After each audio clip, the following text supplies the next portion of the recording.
So thank you for joining us in today's final panel discussion entitled Taking Stock, What Have We Learned?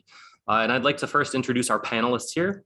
Mr. Alan Davenport, who's sitting at the far end over there, from Cambridge University Press, Mr. Jake Whippon, who I believe is now visible, from StudyCat, and Mr. Rudi Cohen from National Geographic Learning, who is sitting right next to me, and I'm Stephen from VUS.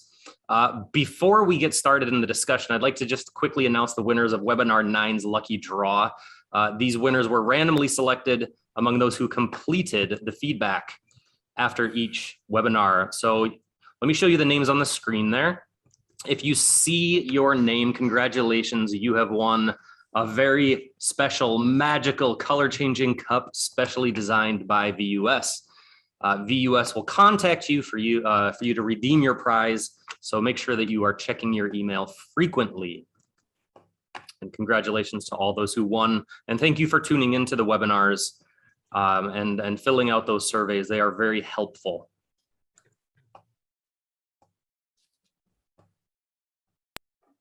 All right. A quick note about the format. We're dividing it into 3 subtopics, including ed tech and online learning, 21st century skills and life skills, and finally teacher development. There will not be any Q&A at the end of this discussion, but you are free to type in your questions into the chat box, and we'll try to incorporate some of those throughout the session. And at the end of this discussion, I will send you a link to complete a survey about this webinar, and you can download your certificate of participation. So without further ado, let's start talking. And our first topic today is EdTech and online learning. And so Jake, because you are the resident app-based learning guru, I thought I'd give you the first question here. Oh, lucky me. Lucky you. And it's about digital learning tools. I'm just kind of curious, because we've been online learning for the past year and a half now. What do you think we're going to hold on to after the pandemic ends, after we're out of these lockdowns? And do you think these digital tools will replace any of their analog counterparts, or are we just augmenting everything that we had before? Yeah, it's a great question. I actually don't think that we'll replace anything. I think replace is an interesting word in the question. I think it's more about, will we keep things that enhanced learning? So I think schools that tried out new things that had a possibility to show benefits, like using an app at home to ensure kids, especially my focus is always young learners, to ensure kids are still learning while schools are closed. Well, maybe they would keep that because there was a way to enhance learning outcomes in the home. But, you know, for example, and there are advantages to having online classes as well. But I wouldn't say it will replace. I think the things that will enhance learning outcomes will keep. The things that are just clumsy replacement of analog, I don't think we'll keep, because why would you keep something that is more of a barrier to doing something or an outcome? So yes, we'll keep the things that are adding to the learning. Does online classes like this add to learning? I'm not so sure. The jury's out on that. But I think learning on an app, for example, which I would say, because I'm from StudyCat, would enhance learning. Does that sort of answer? Does that answer what you're asking, Mr. Happel? Yeah, I think so. Rudi, Alan, any thoughts? I think that there's some things that happen in the classroom that can't really be replaced. You know, there's some spontaneous things like talking to the person next to you or doing a mingle, you know, with the students in class. And there's a kind of element of randomness that is hard to reproduce digitally. But I think that there's some of the experimenting teachers have been doing with how to, you know, not just replace, but, you know, transform kind of the learning experience. Like I see a lot of teachers using video, for example, in a way that maybe they didn't before, you know, having students record themselves and share that with the class. And that allows some kind of learning moments for students that weren't possible in the classroom, like being able to watch themselves. You know, at what point in the classroom has a student ever been able to just step back and watch themselves and self-assess? I think, or a teacher, or a teacher for that matter. Absolutely, yeah. And you know, I think that there's something fundamentally different about that will kind of survive this moment where we're all desperately experimenting. And I think on the other end, for teachers, you know, I don't think anyone who's used a online workbook or a learning management system that automatically grades homework and things like that, I don't think anybody wants to go back to manually grading, all of that homework. So I think there's some kind of, not necessarily teaching tools, but education tools that will survive this moment for sure. Yeah, and it's about that transformation, right? What is possible because of the tools that wasn't possible in the past. Great. Alan, anything you want to add on? No, I mean, just what was said. People will keep what they liked and they'll ditch what they hated. And I don't think it's going to be universal what will stay or what will not. I think, with what Jake said, with young learners, it's a different situation than, here in Thailand. We have some universities that had 300 students in their class and they don't want to go back to the classroom because Zoom is a much more effective way of delivering and dividing into breakout rooms. It's very contextualized. It's very, based on what you're using the tech for, what need does it meet? And in some cases, we're seeing how during COVID-19 that tech met the needs and that will stay.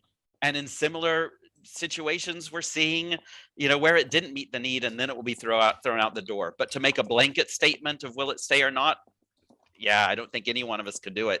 It's if people liked it, yes, it will. And if people didn't, and I think you'll see the division and us at publishers and where we work trying to sort which segments have become which. Sure. I think it was interesting. We had a teacher at VUS. This is several years ago now. I remember we were in the teacher's room and he sat down one day and he said, I want to learn how to develop apps and programming. And then 6 months later, he had developed a website called Bamboozle. I don't know if you guys are familiar with that website, Bamboozle. It's a great little website for playing games, online learning games, and it became very popular at VUS.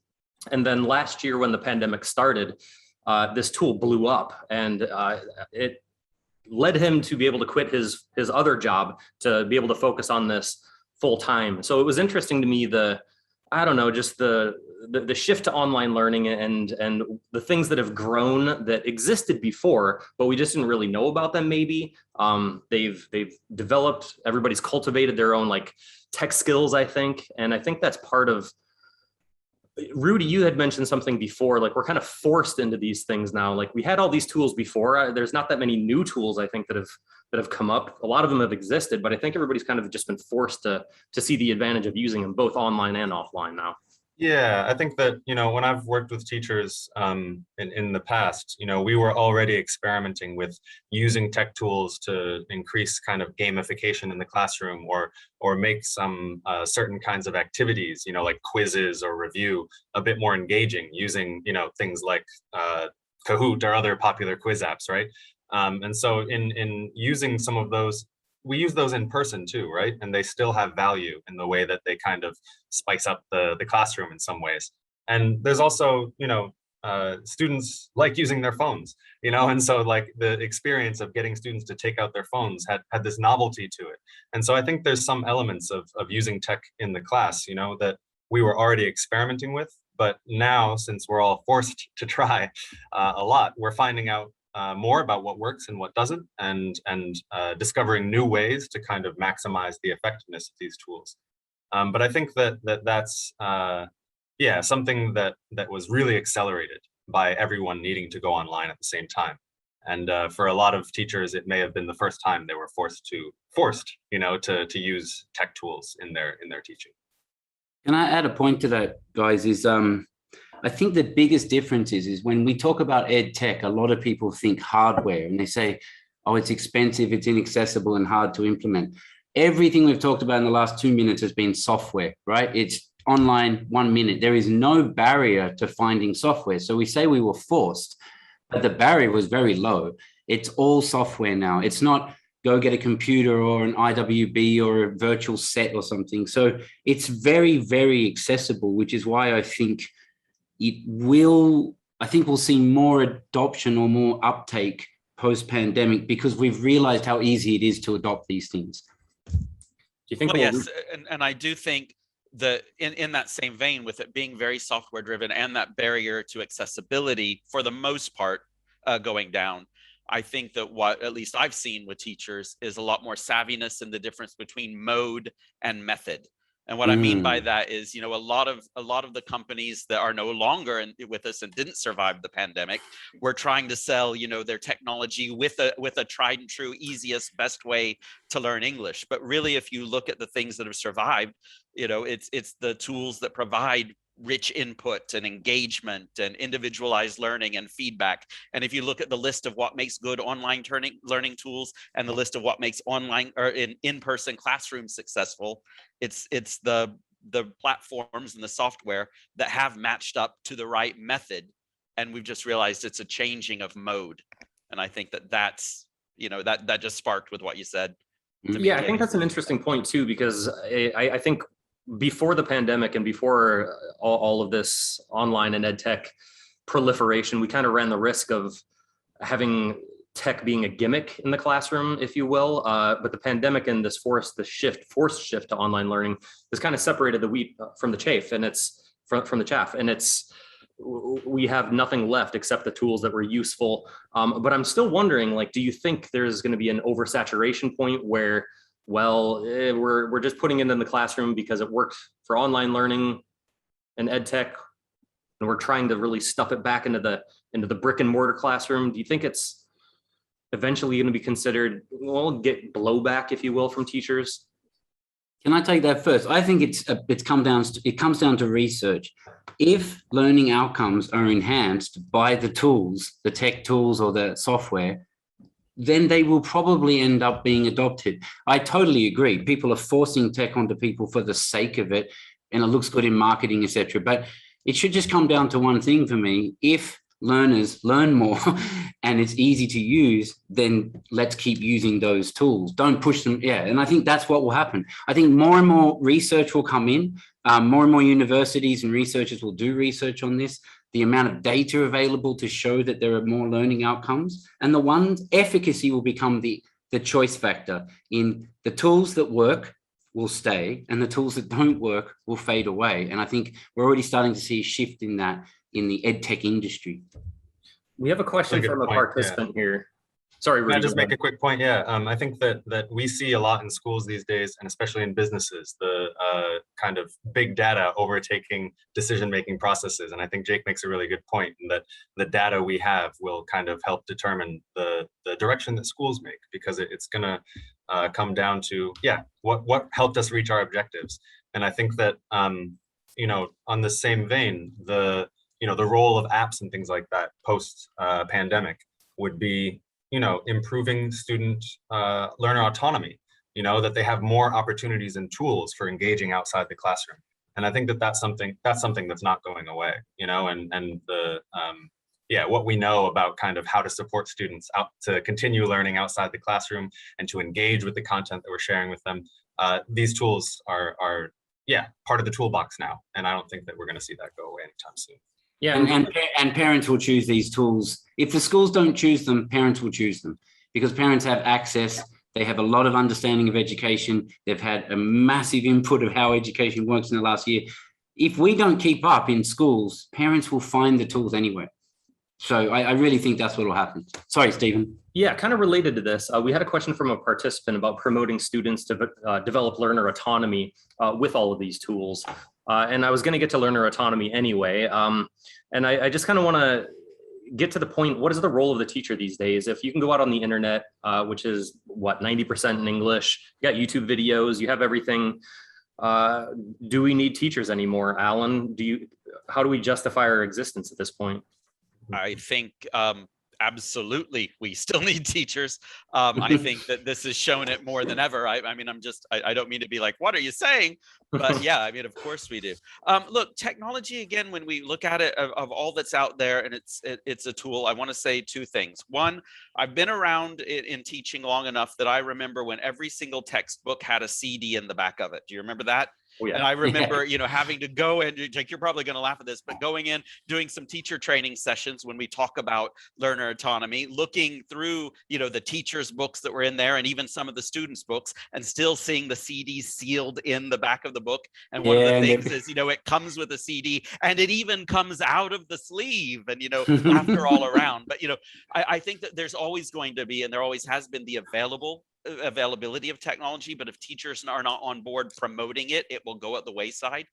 And two, with this idea of an overexposure, as you might be alluding to, of what all is out there, it's up to teachers to make sure that we're guiding it into the, things that are pedagogically sound.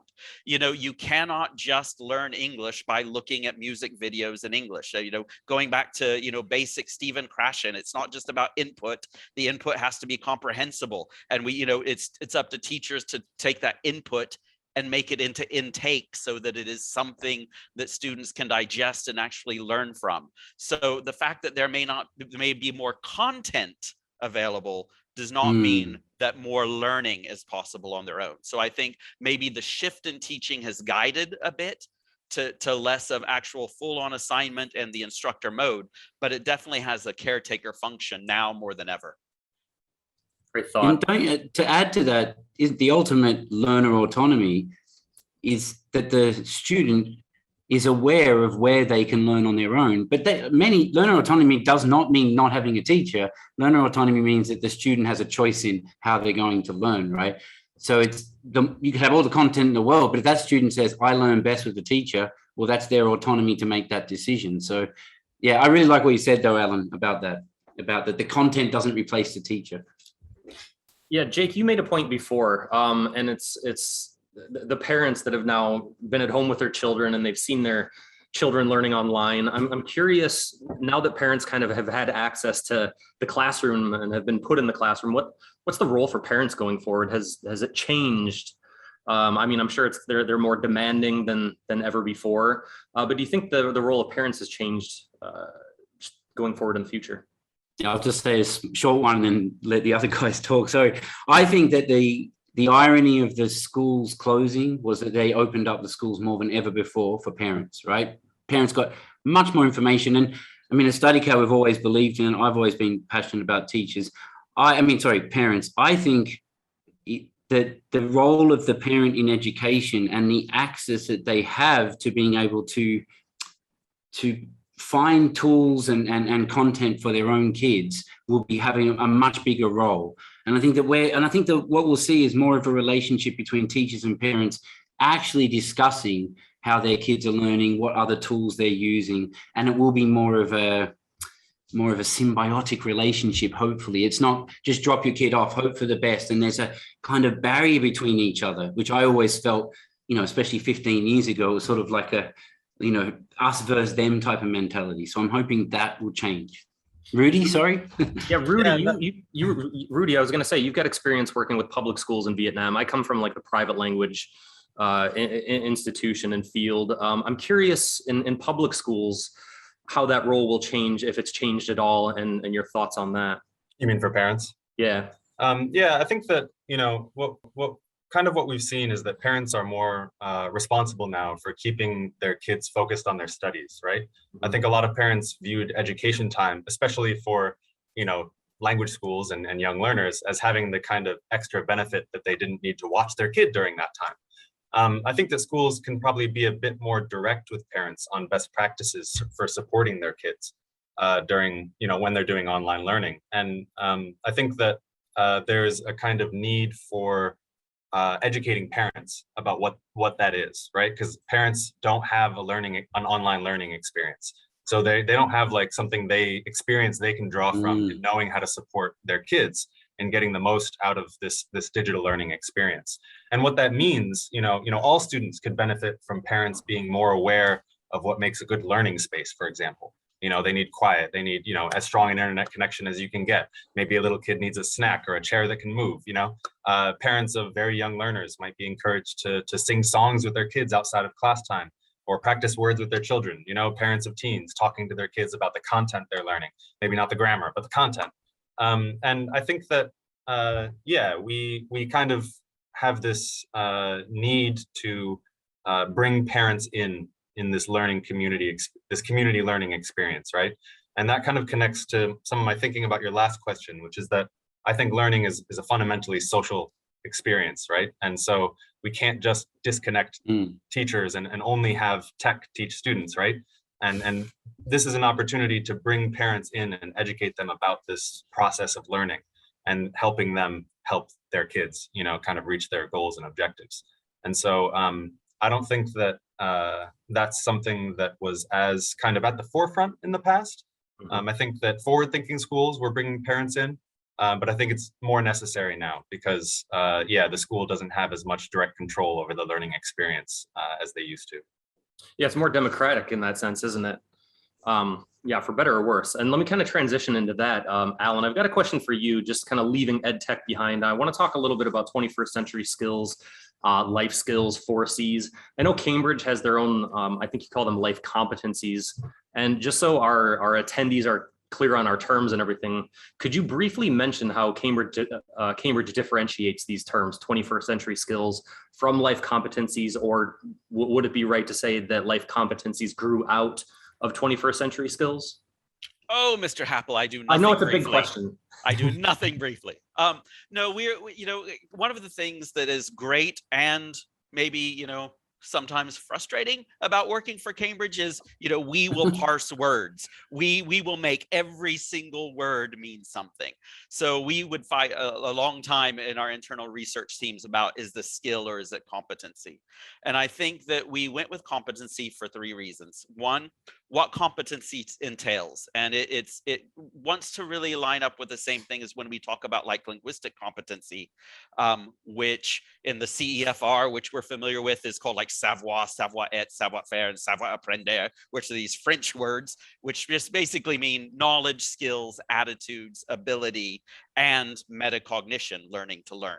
And that's what makes up a competency. So when you're saying skill, we at Cambridge would say, you're saying one part of a competency, but competency includes a lot more. So skill is a subset of competency.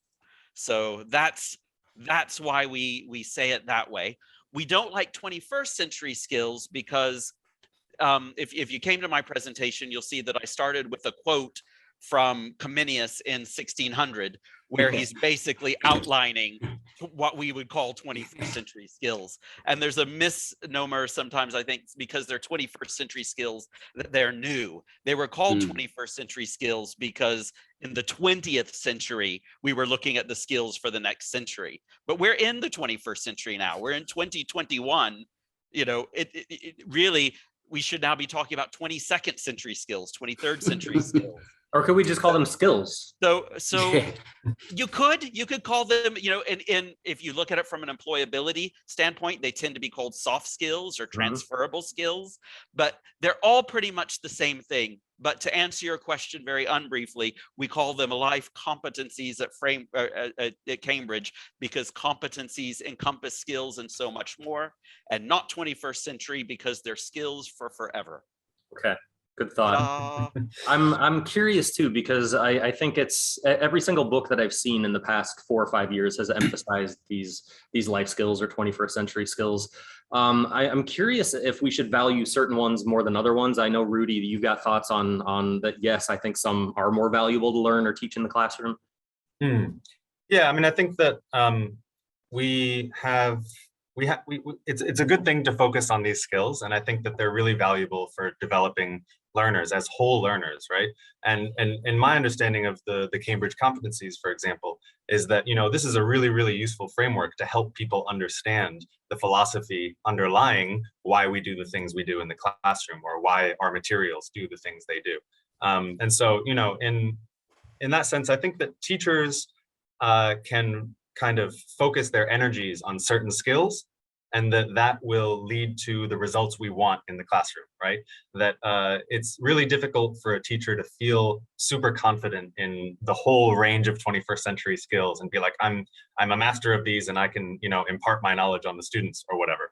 I think that what we need to be doing is focusing on how to set up kind of robust, engaging activities in class that lead to our students practicing these skills. And so the way that I kind of train teachers to do that is by focusing on setting up really great critical thinking tasks. Because I think if you set up a really great critical thinking task that asks students to analyze something, evaluate something, share their ideas with their classmates, and then create something, from those shared ideas and share them with the rest of the class. That goes through collaboration, communication, critical thinking, creativity. If you set up your activities in a way that asks the students to really do something, then you end up kind of having the student centering and the communication and that stuff happens as a result of a well set up task.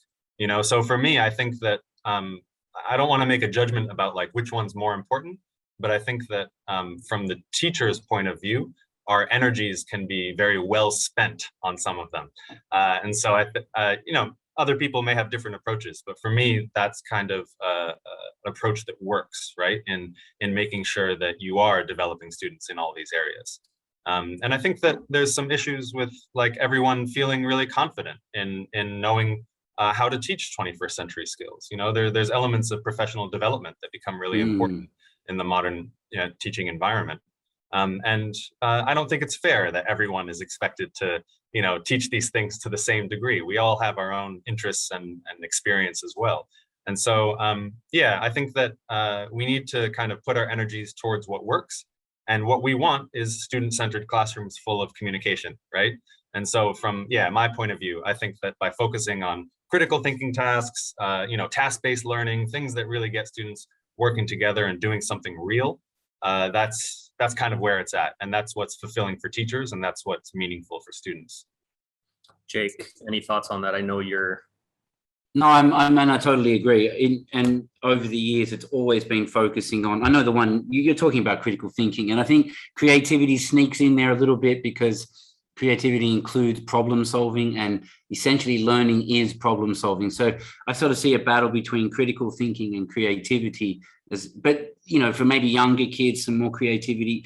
But I mean, I think that what's interesting for us who now don't focus on developing textbooks, etc., in app-based learning is we're really struggling to work out, because how do you implement these life competencies into app-based learning? Because they do probably need some sort of interaction. So I think that's going to be the next big step in, so I'm not just bringing it back to ed tech, but I think that's going to be one of the next big steps for the ed tech world, and where we do see that, where you'll always see like a good, well-written textbook and task can probably outdo it in some ways in developing those skills. Well, I think that just two things, and I'll try my best to be brief, but no promises. One, I think that one of the reasons why Cambridge took it on itself to develop its life competencies framework is because we had, all access to everything else that was going on at the time, which was identifying all the skills. And you can find a list of 21st century skills anywhere. Everybody's got one these days, but it is that definition that goes through it. And it was funny. I was very happy to hear you, say, Jake, where's the mix between critical thinking and creativity? Because I think that a lot of times people identify something as critical thinking when it really is in the subset of creativity, and it really is in the subset of communication. Not all thinking is critical thinking, and that's one of the things that I like about the framework. Secondly, though, I would say with what you said, Rudi, we would advocate at Cambridge exactly what you said, a very selective approach. I like to think of it like a pizza. There are some things that you have a pizza. You've got to have the base of the pizza, and you've got to have the sauce and the cheese. That's just, you don't have a pizza without that. And in our framework, that is actually the language teaching, the digital literacy for whatever tools that you do decide to bring in, if you do, and the social emotional learning. The other parts of the framework, the 4 C's, and then we include learning to learn and social responsibilities, those are the toppings on the pizza. And if you want a supreme pizza, go for it. You could do all of them. If you want lots of toppings, great. But if you just want to be one of those horrible people that only put pineapple on your pizza, that's okay too. That's your choice. Feel personally attacked. Alan, you say that not all thinking is critical thinking. Well, we have a question from a participant here. What is critical thinking? I don't want to put you on the spot or anything like that, but can we arrive at a definition here between the 4 of us? I would love to take this one, Alan. Go ahead, Rudi. Go ahead. So yeah, it's a really good question, right? And I always say that if you ask a room full of people, what is critical thinking, you'll get a room full of answers. There's never kind of complete agreement between everyone about what exactly it means. But most people will understand it using Bloom's taxonomy, or understanding kind of higher order thinking skills versus lower order thinking skills. And so the lower order thinking skills, are remembering, understanding, and applying. And then moving up, you get into analyzing and evaluating. And that's where we can kind of identify what is critical thinking, right? Is in this analysis and evaluation. Can I, understand something on a deeper level? And can I kind of make judgments about it? And then creativity comes at the top, right? And so I think that for a lot of teachers, English language teachers especially, the lower order thinking skills are traditional language teaching. And the difference between higher order and lower order is not a difference of difficulty. It's not that higher order thinking skills are more difficult. And I think that a lot of people want to rush up to critical thinking and want to include this. And it's really important that as educators, we remember that lower order thinking skills are really hard when you don't speak the language yet. So I think that, we often as teachers, there's this ideal of including all of these things and getting to the, all of the different types of learning and types of thinking that happen when you're learning. But I think that we can kind of, we're limited by our time and the amount of, space we have in the classroom, the number of students we have. And I think for that reason, a lot of teachers don't feel like they can get all the way to creative thinking, or set up real kind of robust creative thinking activities all the time. And so that's why one of the reasons why I often advocate that teachers look at, how do I get my students analyzing things? How do I get students evaluating things? And if I can reach that point, then I can be confident that I'm including higher order thinking skills in my lessons and in my classroom. I really like viewing it in that way. Kind of analysis and evaluation is the core of what is critical thinking. I really can't add to that answer there, and especially for young learners, because a lot of teachers I've worked with over the years say, well, you can't do critical thinking with young learners. But using Rudi's definition, evaluating and analyzing, if you just break down those further, and it's just analyzing is comparing and contrasting, right? So you can do it from the very first lesson. If you're teaching a red ball and a blue ball, you can compare them, or one's big and one's small, and just keep trying to drop that thinking these are different, these are the same. Which one do you like? Why don't you like it? And also shifting from L1 to L2. One thing I really strongly believe in is if you want to integrate critical thinking, break it down like Rudi has, but be really willing to let kids utilize it in their L1 first. I don't understand why we assume we have to do it all in English, right? These are skills that should be cross-linguistic, I guess. Is that a term? No, but there should be skills that they can use and adapt to different places. So Rudi, I really like the fact that you broke it down into more definable skills as opposed to one overarching umbrella. Yeah, there's a lot that we can do, to promote this in our students and help them understand what it is, right? And I think helping teachers understand what is critical thinking helps them set up great activities for practicing it. How are we supposed to practice it if we don't understand it, right? But I think one of the main issues is, and I totally agree, there's a but here, it's just an and an asterisk. This idea that critical thinking is the top of Bloom's taxonomy, I don't think is exactly right, because I think 33% of any critical thinking begins with understanding.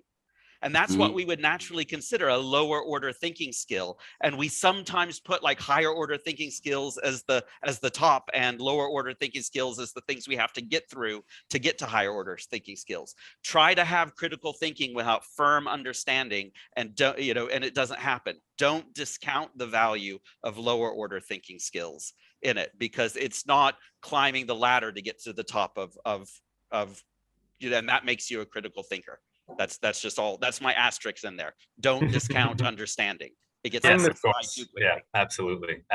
And I think that's part of what I wanted to say is that a lot of teachers, maybe they want to race to critical thinking or some kind of ideal they have about where they want to go. But I think we need to really respect. Part of it is really respecting how difficult it is to engage with the lower order thinking skills in a second language. I think it's really, really challenging and a huge accomplishment if students can develop those skills in that area. I always want to make that a point, because I think that as you say, it's not the be all end all, right? I absolutely agree with you that we shouldn't be kind of orthodox or dogmatic about kind of where's the line and which which task is what kind of thing. And just remembering back my days of especially, you know, my first years of teaching, anytime I could get any type of thinking, I was happy. I didn't care what kind it was. I wasn't trying to analyze. I was just like, you said something original. Okay, good. Let's just go with it. You know, so I think not stressing over, you know, trying to categorize it and just celebrating when we get those moments of happiness of something, of that spark of learning that was even unexpected to us. Don't overthink it. Just celebrate that moment. Tying this back to online learning and ed tech, do you think this shift, this maybe it's temporary shift, but have any soft skills, 21st century skills, life competencies come to the fore that are more conducive to being taught online at the expense of some other ones? I don't think it's a zero-sum game.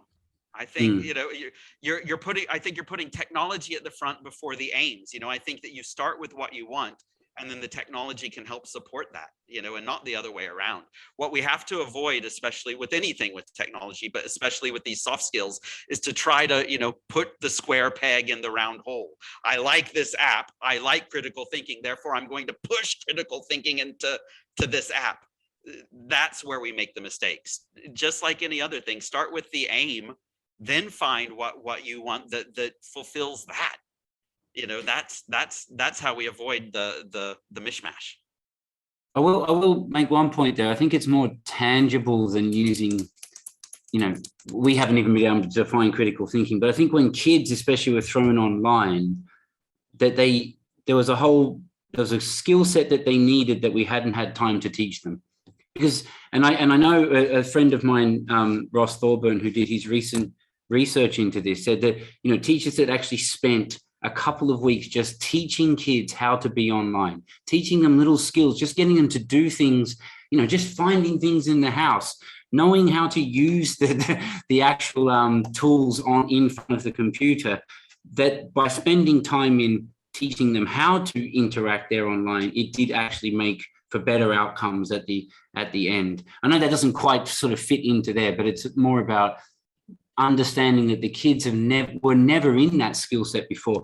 The other thing that interests me is that it's funny how we talk. I mean, obviously these kids have these skills in other subjects and in other, you know, in other mainstream subjects that besides English. And I just wonder how you can pull those skills out of them or make them aware that they already have the skills. That's sort of a question to Rudi that he doesn't have to answer now. Well, let me ask. Yeah, go ahead. Go ahead, Stephen, please. I was just going to say the last question about life skills and everything like that. We have issues, and I know this has been an issue for a long time, but issues of breadth versus depth and running the risk of trying to cram all of these life skills into a lesson or into a book. At what point is are there too many life skills being thrown in there just so we can say, oh, we're teaching them and it's a marketing gimmick more than anything else?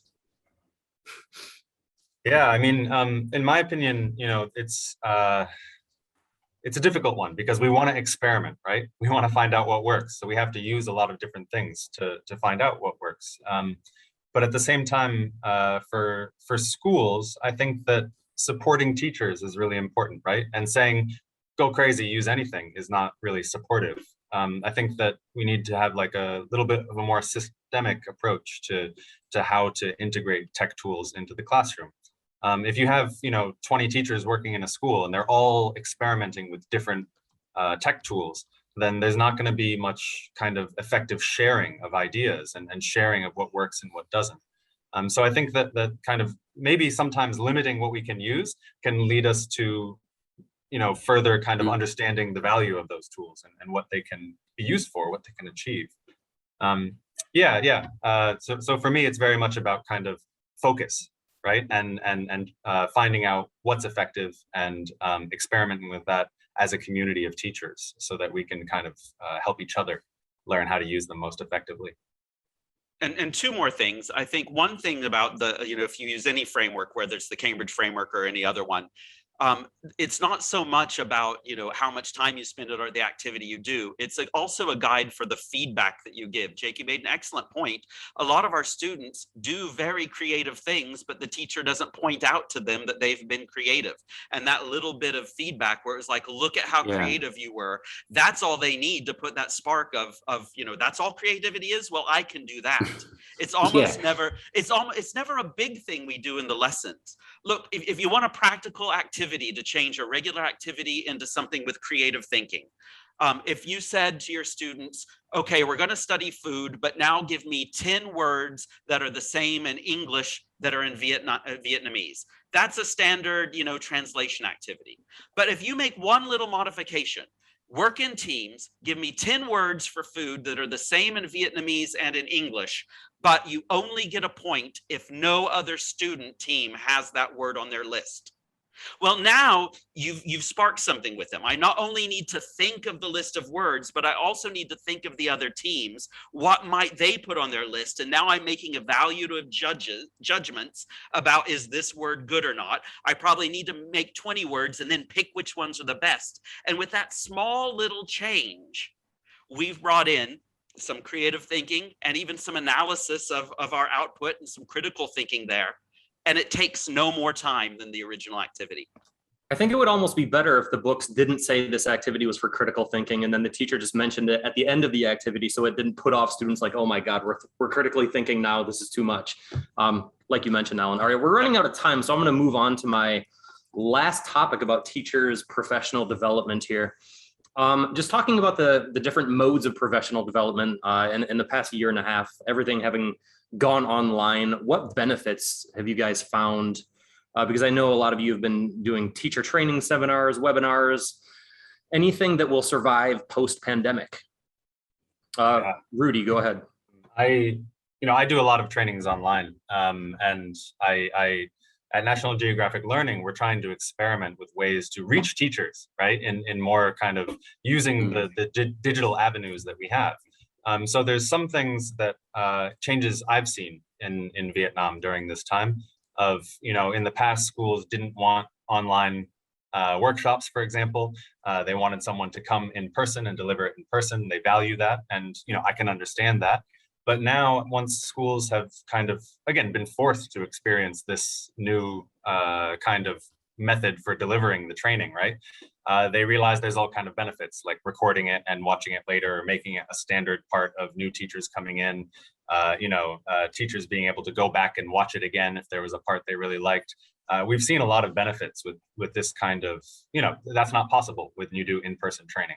And I think that, in offering things like webinars regularly, not just in Vietnam, but kind of globally, it makes a backlog for professional development that teachers can access, right? So in the past, we didn't really have this same kind of giant, huge library of videos teachers can go and watch from experts, around the world, and having access to that kind of material, I think, is something that needs to continue, because it allows teachers who are in more remote areas, for example, to get access to high quality trainings that might have only been available in big cities or at big schools, and so I think there's this kind of more equal access that's happening digitally that I think is really great, and I really hope continues into the future, because we're all trying to build connections in the education community, and this digital learning that teachers are doing is creating that kind of, it's encouraging that kind of community. It's bringing us all together in a way that I think is really important. So if everyone remembers when they started teaching, probably the people you learnt off most were the people in your teacher room or the staff room, whoever it was, or your peers. You run out of class, don't know what to do. Alan, have you got an idea for this class or that class? And what I think has happened is that staff room feel has kind of gone global. I think that 2 years ago, I didn't speak to people in Albania and Bhutan and Azerbaijan and Somalia and all these countries that we're lucky enough by running webinars. We're now talking, I'm in Shanghai. I see a bunch of people in this group who are from Vietnam and different countries who I've now reached out. I wanted to add to what Rudi said, that I've now reached out on a personal level to, had a discussion with, and learned something from. I've learned more from people, you know, even as a teacher trainer in the last 2 years than I had in the last 10 years before that, running cert TESOLs and dip TESOLs, because the pool of ideas is just expanded exponentially. So that's what I think we will keep. And I don't think that's going to change. I think it's wonderful. I mean, there's people on this, I mean, that's, you know, listening to you three today, I wouldn't have been talking to you three, you know, if this thing hadn't happened. And I think it's made me learn a lot. So I think that let's hope we continue these types of things. You make it sound like we should never go back to offline. No, I think we should go back to offline and do, I think what I'm much more interested in is, how will it change offline training once we all go back? If we go back to offline training and everyone's still standing at the front of a room of 300 people rambling a speech at them, then I think that's an issue. I think we could have done that online, maximized our time, and then used the face-to-face training in a much more, you know, interactive. We can be doing, we're going to have to raise our games face-to-face. Let's put it that way. Because we won't be able to get away with it anymore, because we can access such quality now. I can watch Rudi or Alan on a Monday if I need to. So when I go to see Rudi, I hope he's going to do something awesome, which is great. It'll only raise the quality of teacher training across the world. Good stuff. Alan, any thoughts? I just think, you know, we've definitely seen at Cambridge a much more focus on development instead of just training, which I think is great. Things have been more sustained in schools. I think that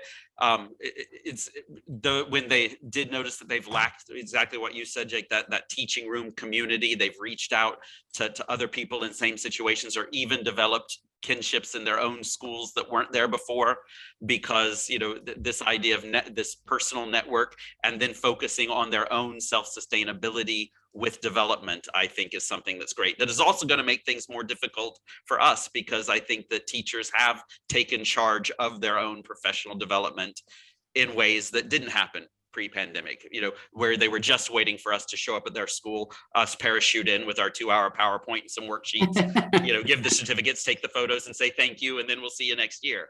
I agree, that's not going to cut it anymore. You know, this long-term, this sustainable plan, and this idea of really focusing on what does it mean to develop, not just be trained. I think that that's what we're going to see in the future. Are there any exciting times? Any must-have skills that the pandemic has revealed for teachers going forward, even if we shift back to offline classes?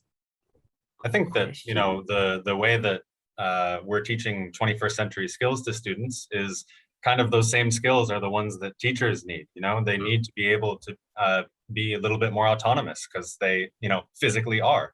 And, you know, we need to have teachers who can, you know, solve problems and think critically. And for me, that's about, you know, in terms of teacher development, right? That's about training teachers to, you know, do reflective teaching practice and to, you know, look back at what they're doing and thinking, evaluating and analyzing, right? Is this working? Is this effective? Are these tools the right tools for what I'm trying to achieve? And so just as with my students, I think for teachers, critical thinking is you know, the kind of the key, right? In practically applying these things.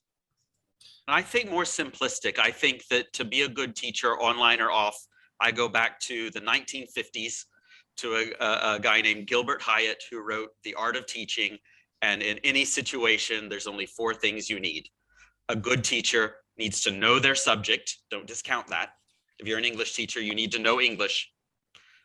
You also probably need to like your subject. Otherwise, the students are going to know that you're faking it. So you need to like it and knowing it go hand in hand, but they're not the same thing.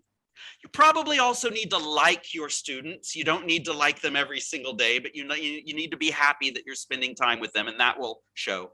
And then you need to know your students, and you need that involves knowing their needs, where they're at linguistically and where they're at emotionally. And if you can concentrate just on those 4, I say, quote unquote, simple things, of course, they're very complex, but know your subject, like your subject, like your students, know your students. You're going to get through any situation for the next 300 years. This is kind of like Schulman's domains of knowledge that teachers are required to have. So you say know your subject. I agree with that. I also think you have to know not just your subject, but know how to teach your subject. And Schulman defines that a little bit differently in terms of content knowledge versus pedagogical knowledge. But it's an interesting point. I think all of that's true. And Schulman has a very similar framework anyway. Yeah. One of the things that I was interested in, and this occurred to me because I've observed a few classes online, and I was just kind of a silent, passive observer sitting in the participant list, and the teacher knew I was there. But before we had teachers offline in a brick and mortar classroom, and we talk about autonomy and everything like that, they were isolated. Nobody knew what they were doing.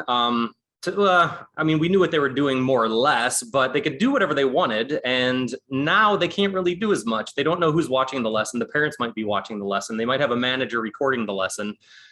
Do you think this has become a little bit Big Brother-ish to some extent? It's a great question, because we all worked in a position. How many other positions do you know in the world where you're totally on your own? You know, the door's closed, no one knows what you're doing. And I'm not saying that's good or bad. It is strange. I think that we were all in a kind of unique position where we were in jobs when no one was watching us. And in most other jobs, people are watching you. You know, I'm just trying to think of something off the top of my head. So maybe it's just that it's normalized teaching. Teaching has just become now watched by everyone. So I wouldn't say it was Big Brother-ish. I think it's more, it depends the motivation of the people watching, right? There's going to be definite issues there, but I just think it's normalized teaching. I think it's just made it like all the other jobs in the world. People watch you. Yeah. Yeah, go ahead. Sorry, Alan, go ahead. Okay, yeah. I think that accountability is a good thing. And I think that teachers should have been observed in the past too. It was always best practice, right? To have someone in the classroom. And it's what helps, keep teachers accountable and aware of their own strengths and weaknesses. And so I think that the best practices of what it means to be a teacher shouldn't really have changed that much, in the sense that, the setup of the school and the management should have been one that had teachers, kind of with people critically observing them in the classroom for their own development. I think that it's problematic in the sense that I didn't, I've taught in classes before where the kids' parents would come in and want to be, in the very young learner classroom or something. And it's very disruptive, right? To have this outside presence that isn't part of the energy of the room, part of the learning experience. But that at the same time, having people be critical of your teaching is just part of the job, right? At sometimes. But it's the role of management in that experience that's really the deciding factor. That if a teacher has management who's observing them and is giving them critical feedback that allows them to know what their strengths and weaknesses are, helps them think about their own teaching methodology and things like that.